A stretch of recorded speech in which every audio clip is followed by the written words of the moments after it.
2 minutes. Well, first of all, you're going to hear a lot from Tim Walz this evening, and you just heard it in the answer. A lot of what Kamala Harris proposes to do, and some of it, I'll be honest with you, it even sounds pretty good. Here's what you won't hear, is that Kamala Harris has already done it. Because she's been the vice president for 3.5 years, she had the opportunity to enact all of these great policies, and what she's actually done instead is drive the cost of food higher by 25%, drive the cost of housing higher by about 60%, open the American southern border, and make middle-class life unaffordable for a large number of Americans. If Kamala Harris has such great plans for how to address middle-class problems, then she ought to do them now. Not when asking for a promotion, but in the job the American people gave her 3.5 years ago. First of all, Tim just said something that I agree with. We don't want to blame immigrants for higher housing prices, but we do want to blame Kamala Harris for letting in millions of illegal aliens into this country, which does drive up costs, Tim. 25 million illegal aliens competing with Americans for scarce homes is one of the most significant drivers of home prices in the country. It's why we have massive increases in home prices that have happened right alongside massive increases in illegal alien populations. Wow, folks. This is exactly what JD Vance had to do. He kept the pressure on from the opening bell of this debate, answering every question with nuance, with style, with just information. You kept seeing Tim Walz writing stuff down. What was he doing? Writing a diary? Maybe he's writing his will. Because I'm telling you what, tampon, you know what? Tim needed tampons because this was bloody. This was bloody, folks. And as I said, he just kept the pressure on every single question. Tim Walz was completely out of his element. He looked like a fish out of water, folks, flapping around on the deck of a boat. And if you think that this initial clip was something, just check out this next clip. And then there's a body language expert that comes on right after this clip to talk about Tim Walz's body language. Folks, just check this out. A preemptive strike by Israel on Iran. You have 2 minutes. Well, thank you. And thank you for those joining at home tonight. Let's keep in mind where this started. October 7th, Hamas terrorists massacred over 1,400 Israelis and took prisoners. Israel's ability to be able to defend itself is absolutely fundamental. What we've seen out of Vice President Harris is we've seen steady leadership. We've seen a calmness that is able to draw on the coalitions to bring them together. Understanding that our allies matter. When our allies see Donald Trump turn towards Vladimir Putin, turn towards North Korea. Governor Walz just accused Donald Trump of being an agent of chaos. Donald Trump actually delivered stability in the world, and he did it by establishing effective deterrence. People were afraid of stepping out of line. Iran, which launched this attack, has received over $100 billion in unfrozen assets thanks to the Kamala Harris administration. What do they use that money for? They use it to buy weapons that they're now launching against our allies, and God forbid, potentially launching against the United States as well. Walz, what we're seeing here, this begins panic almost because he doesn't know what to say. See how he backs up there and he's thinking? This is called the grief muscle. Right in that area there, that's a horseshoe style.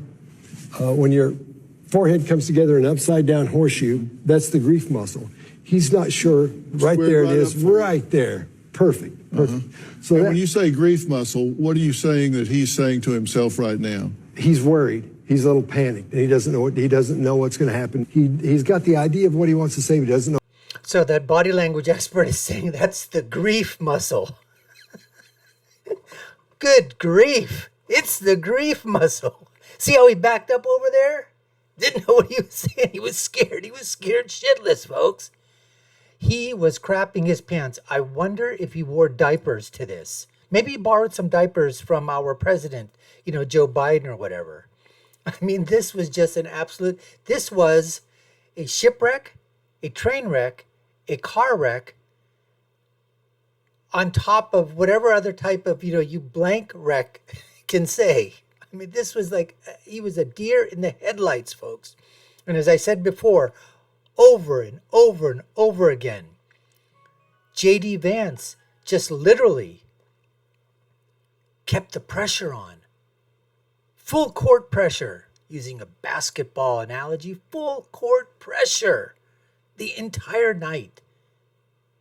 Tim Walz just couldn't establish anything at all. Nothing at all. Sometimes he was agreeing with him. We saw his head nodding. And we'll play a clip where a lot of the people on the left side, the liberal media, they are going absolutely crazy, saying, what the hell is Tim Walz agreeing with JD Vance for? He's nodding his head all the time. Mm-hmm. Yeah, he's a great guy. He's this, he's that. I mean, it was unbelievable. Now, I'm going to share with you a clip of a kid. We'll see. You tell me in the comments below. You let me know who this kid is. He's the president of the Democratic, student body or whatever that is. I think in Chicago, Illinois. But it's a guy dressed up as a girl, I think, or I don't know what it is. But check this out. He thinks that Tim Walz was going to have a great, great debate. I wonder what this kid is thinking now. So check this out. So just call me crazy. We'll take a look at this clip, but just call me crazy. This is the president of the Democratic Student Union or something. Doesn't this look like a guy in drag? Anyways, let's listen to this guy. College Democrats. You're the president of College Democrats. Yep. How you feeling about the enthusiasm? Your name and how you feeling? My name is Rose, and I'm feeling great. This is going to be a great debate. Oh, sorry, I touched you there. I'm so enthusiastic. Walz is going to do so well. All right, I guess we're gonna have to wait and see. I really appreciate talking to you guys, Rachel. Okay, folks. So what do you think? I mean, his name is Rose. Maybe he's transitioning. I don't know. I really don't care. But I'm just saying, of course, this would be a future presidential prospect when he gets old enough for the Democratic Party. Maybe he will become the first female president of the United States of America in the future. And he'll be President Rosebud. Maybe that's what'll happen, folks. But you know what? Let's go to a clip of Scott Jennings on CNN with the panel and just completely wrecking Tim Walz's performance. And the rest of the panel is just looking on. They can't say anything because they realize what a train wreck it was. So check out Scott Jennings, and what he gives is his analysis of the vice presidential debate. Check this out. Clear Vance outclassed Walz tonight. I mean, I was watching this, and all I could think of was, man, Walz is so in over his head. I mean, can you imagine this guy sitting in the White House Situation Room with that facial expression that's like 50% sheer terror and 50% extreme bafflement? I mean, it was amazing, the split-screen difference between a competent Vance and a totally in over his head Walz. The answer on why he lied about his trips to China and the Tiananmen Square thing was probably the worst VP debate meltdown since Stockdale in '92. You know, who am I and why am I here? It was 2.5 minutes of absolute terrible. For Vance, night of redemption. All the political media has told us that Vance was a terrible pick and Walz was going to bring in all these voters. That charade is now over. Walz does not belong at this level of American politics. You saw, right? You're seeing this. Look, is that Alyssa Farah or whatever? And then you saw before. I mean, you saw before. Let's see if we can get that picture again. I'll just let this thing continue and play. But you know what I'm talking about. I mean, this is just incredible. They just don't know what to say, folks. Politics, Vance does. Final verdict, Tim Walz wandered into the wrong bar tonight. It's the audacity. I agree with you that we're in year 9 and no one knows how to cover the audacity. Mm-hmm. The audacity is it someone should have said, stop it, stop. Are you effing kidding me? And they should have dropped that F, right? I mean, they should have just, this is a debate. This may be the only chance people have. So as you saw, these people are going absolutely nutso in the legacy media. I mean, Nicole Wallace, well, she's a hack anyways.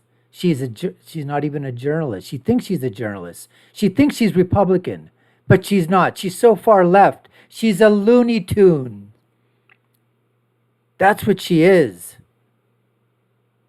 She's not a Republican. She's a effing Democrat, if I can use her word for this. And if all this doesn't add insult to injury, check out what the press gaggle corps are following Tim and his weird, cringy wife and that whole dynamic between those two. You'd think that's what's weird. But watch what questions they're asking Tim Walz. And he's literally trying to avoid it. He does say something about the debate, but just check out this little clip. I mean, folks, this is the stuff that's gone viral because he made a comment on stage that he's friends with school shooters. Check this out. Your strongest moment was tonight. Oh, just, I think it was a good debate. The public got to see a contrast. And I think the ending sums it up. The democracy issues important. Governor, you said you would become friends with school shooters during the debate. Can you clarify what you meant on that?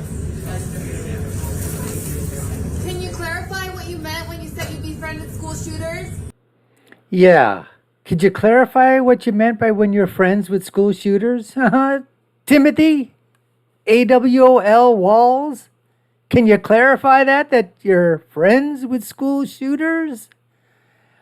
Boy, oh boy, oh boy, I'm telling you what, folks. They're in a bakery getting breakfast or lunch or whatever they're doing over here.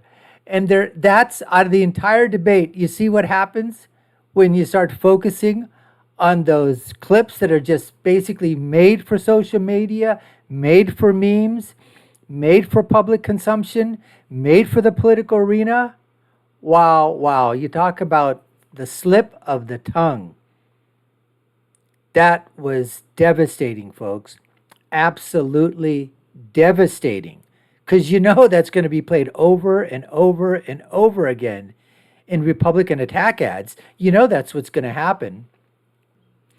Now, this next clip I want to bring to you is that this was such an unbelievable car wreck, shipwreck, train wreck, airline wreck, that just like the legacy media couldn't hide the fact how bad Joe Biden was because they could do it prior to Joe Biden's debate with President Trump because they were hiding everything and they knew his mental and physical incapacity and his condition, but they were hiding it from the American public. But when he comes on TV in front of 70, 80 million people and you see it for yourself, and now you're saying, wow, they were right. These guys have been lying to us. So they had to do something about it. Well, the same thing's happening here with Walz. He did so bad that you do have members of the legacy media, the mainstream media, basically saying this was pretty bad. In fact, it was on par with Joe Biden. If you don't believe me, check this out. Reminded me of the June 27th debate when Kamala Harris that night said of Joe Biden, it was a slow start, but a strong finish. And that's how I felt that Tim Walz kind of did tonight. You know, to use Tim Walz's own words, I mean, a lot about this debate tonight was weird. There were uncomfortable, cringy moments. But overall, I think my takeaway was something that Reince Priebus said on the outset, which was that JD Vance needed to come away as that humble, likable guy from Hillbilly Elegy. It seemed like he did perhaps get some points in that. Economy, I'll make a political point, which is that what Vance did was something Donald Trump was incapable of doing during his presidential debate, which is repeatedly saying, if Kamala Harris was going to do these things, why didn't she in office? Now, whether voters buy that or not, Tim Walz mentioned the Inflation Reduction Act and a variety of other items under Biden. But returning to that political point has worked in the past for Donald Trump against Hillary Clinton. We'll see if it works this time. I'd like to make a final point on tone. The JD Vance on that stage was very different than what people may have seen in podcasts. But then there was an air of unreality about it. He talked about bipartisan solutions with nuance, of a kind we never saw during the Trump administration. He talked. There is no doubt in my mind, however Governor Walz did in terms of sincerity, that Vance won this debate. Why did Vance win this debate? For the same reason that Cheney trounced Lieberman when they debated, or Kennedy trounced Nixon when they debated, because they were not the stereotypes. Walz did come across as the substitute teacher, being up against, dealing with the snotty, sharp kid in the class.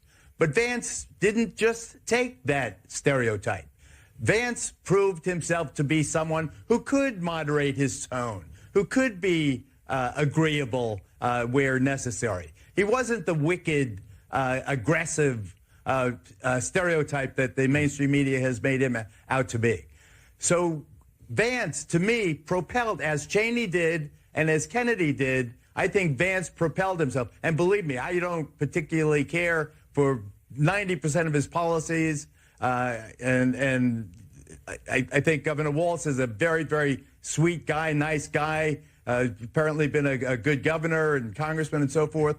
But this is business.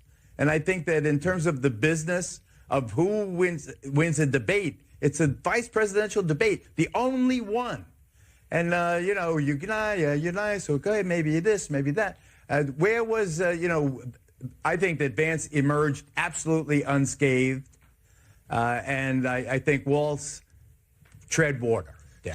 I think there was a clear lack of preparation and execution here on Walz's part. I think actually it's the opposite. I think he had too much preparation. Maybe, yeah. He had so many lines that he was clearly trying to say that he didn't listen and said when JD Vance said one of the many, many things he really hit Kamala Harris on, not Tim Walz, but Kamala Harris, he didn't respond because he clearly had things in his mind. I think the lack of interviews that he has done with national media, with local media, it showed. He needed more reps.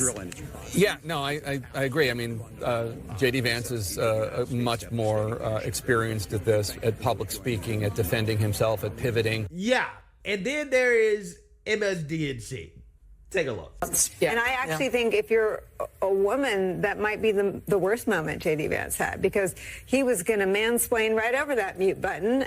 He was, and again, I don't pretend to know how everyone will react to this. I think that a lot of women in positions of authority that should command respect just by virtue of that dynamic will see themselves in some dude that disrespected them and talked over. I mean, there was a moment like that with then vice presidential in the Harris-Pence debate. That one of these candidates is much slicker than the other, is a much more practiced kind of professional debate style speaker, and the other candidate won. There was one bad moment for Tim Walz in this debate where he got mixed up and embarrassed in answering a question about exactly what month he had been in China in relation to the Tiananmen Square protest. It seems to me if the goal is to make Tim Walz your neighbor, your Midwest neighbor, a nice guy, actually, despite all the things we're saying this morning, it's mission accomplished. And Tim Walz got exactly what he needed out of this, and so did Kamala Harris. We're sitting over there waiting. I think Tim Walz is one of the best communicators out there in Democratic politics. And he propelled himself onto the ticket because he is such. So you heard that delusional rant from Jen, I'm a Marxist, Psaki, right? I mean, I played that clip specifically because I want to lead you into the next clip, because it just, as I said, it was just a snowball going down a hill, gathering more and more and more and more snow until it reaches the bottom of the village and just completely demolishes everything. That's how bad of a political wreck, this was for Tim Walz. And so here's Jen Psaki saying he's the best communicator. That's why he was picked. She's so effing delusional. She's such a home team player that she can't even, take herself back a little bit and just say, yeah, you know what, he was good on some places, but in other places he was bad. No. He was the most effective, best communicator. He's better communicator than Ronald Reagan. That's what she's trying to imply over here, folks. And yet, in this next clip, take a look at what happens when Tim Walz is asked a question about him lying through his teeth about being in China during Tiananmen Square, and then see if that sort of jives with this jive turkey here, Jen, I'm a communist Saki, is trying to let everybody basically know. She's basically saying, don't believe what you saw there. Listen to me. He's a great communicator. He really, really is. He's the best.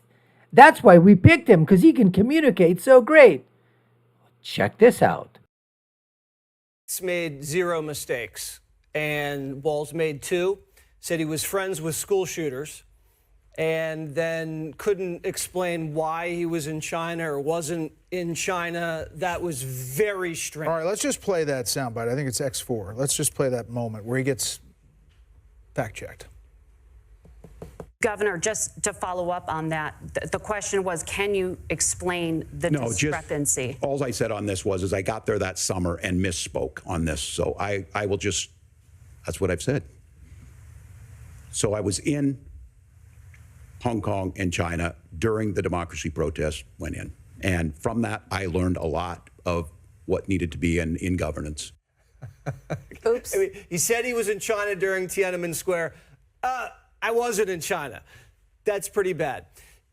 JD Vance, everybody thought this guy was a bad guy. They were saying he was a creep.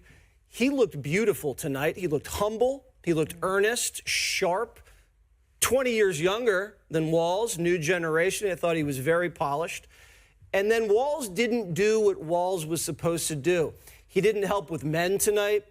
He really never explained what Kamala's policies are. Did you guys get that? I still don't know what she wants to do. And then he talked about Minnesota more than he talked about her. JD's best times were when he said, well, housing costs are up now. Groceries up now. Borders open now. She's in power now. Why doesn't she fix it? She can do it right now, and she hasn't. The best line is when he said, Trump doesn't have just a plan. He has a record, and you can look at the record. And then he said, we're going to restore the American dream. CBS was terrible. Second question on climate change. Yeah, just to expound on a couple of points that Jesse made. Absolutely. He just kept talking about Minnesota, how it's a great state. You know, we're top in medicine. We're top in healthcare. So that's great. You're talking about what you did in the state of Minnesota. But what about Kamala Harris and what she's done? So I think, you know, he had a tough time. He had to try to basically, thread the needle. But the problem is, first of all, there's no needle. And second of all, there's no thread. So what do? Kamala doesn't even expound on her policies and talk about what she was for or what she was against before, and now what she's for now and what she's against now. So if Kamala doesn't want to talk about it, she doesn't say what her position is. How is he supposed to go out and make the case himself? And if all that wasn't something else in terms of, the mistake about basically, I think he misspoke, but I don't know, maybe he didn't. Maybe he is friends with school shooters. I don't know. Obviously the lies, but he's been able to get away with a lot of the lies. His AWOL status, the status about, he's carrying, weapons in war. The fact of the matter that he used, sergeant major classification when he didn't even achieve that rank. The story about lying about using IVF when he and his wife didn't use IVF to have children. I mean, all these lies that he's talked about, they're in the media. Oh, they're sticking with the conservative side and with the Republican side and those that are voting for Trump. What we're hoping for is that those things catch on with those still, if there's that tiny little sliver of undecided or people that say, I'm not really sure right now. Maybe that's just enough to say, man, if this guy's lying about those things, well, you know what? I just don't want to trust him at all.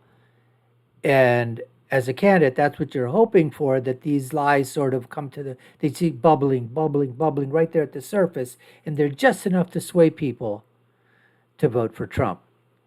Now, finally, to the clip, basically, all these lamestream media experts, these pundits, were just basically beside themselves, folks, beside themselves.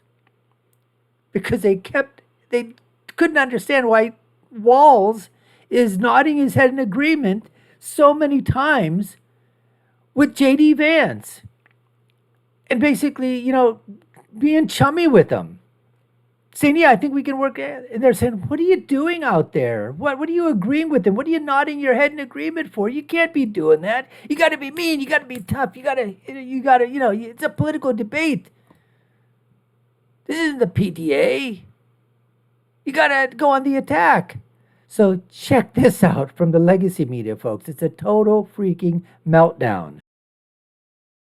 There were so many niceties on that debate stage tonight. I am just kind of like, well, if you agree so much with JD Vance, why should they vote for you? I fully believe that Governor Walz went out there tonight and did what was practiced in debate prep. Did what the strategy was that the team put together. That was not the Governor Walz that I had seen out on the campaign trail. That's not the Governor Walz that I had seen during the Veep stakes, right? That was not the JD Vance that I know to be true. I mean, goodness, JD Vance was on that stage. He was sorry about Amber Thurman. He was sorry about he was sorry about a lot of stuff. We get things wrong, but do you agree with the policy? And then I just, that's not the Margaret and Nora that I know. Margaret don't do that on Sunday morning. So I just think that I know that there's so many people out there that want normal. They want normalcy. They just want, just be able to just disagree with, you said a lot of things I agree with. This is not a normal election. JD Vance is actually not Paul Ryan. And Donald Trump sure as heck is not Mitt Romney. Okay? And what happened on that debate stage tonight was not enough contrast, was not clear enough for people sitting at home or frankly who will probably consume this through the clips in their local news or here on MSNBC or on social media to distinguish. So you heard that from these three lefty lunatic liberals.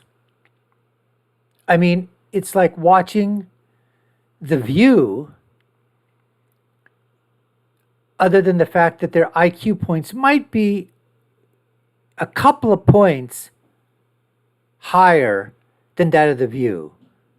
Whereas The View's IQ is in the negative, they're still in the negative. All these three lefty lunatic losers. But as you can see right there, they didn't like the fact that that they want normalcy. Normalcy, that's what we want, normalcy. Oh, there's no Did you know how the heck they attacked Mitt Romney? Milquetoast Mitt Romney, they made him look like Hitler. So, you know what? Whatever this blowhard is saying, and this blowhard is listening, and this idiot moron right here, Rachel the Marxist Maddow, they have their cult, folks. They have their cult following of people that just love to hear the Trump derangement syndrome that goes on each and every single second on MSLSD. That's fine. That's perfectly fine.